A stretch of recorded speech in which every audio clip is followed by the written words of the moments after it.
Another application of the remainder theorem is to determine whether or not something is also a smaller binomial is a factor of a larger polynomial.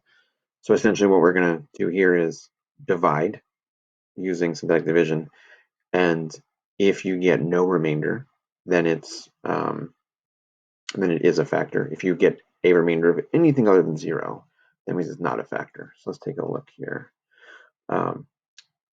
So I guess they're giving you two methods. I would do synthetic division, honestly, but do synthetic division, ended up with 0. So then that means x minus 6 is a factor of that larger polynomial. The other way is using direct substitution, meaning you're substituting 6 in for that function and you're getting 0. Again, I'm using method 1, given the choice. Let's look at the next part here. Same idea. I'm assuming this one's going to end up being not a factor, but let's take a look at the solution. Again, remember, if there is a term missing, so there's no 4th degree term listed, so you need to use a 0 placeholder. Anyway, using synthetic division, you end up with a remainder of negative 21. The negative 21 isn't significant other than the fact that it's not 0, right?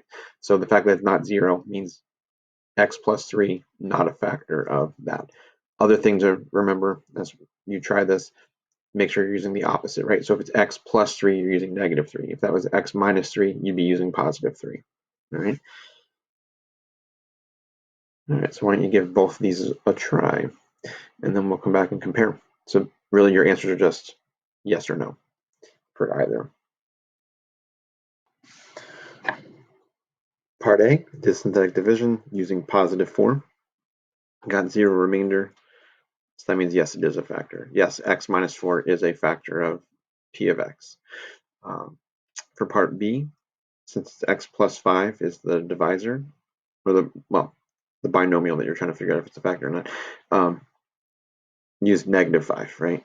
Did synthetic division, got 5 as a remainder, so that means no, x plus 5, not a factor of that. All right, so let me know if you have any other questions.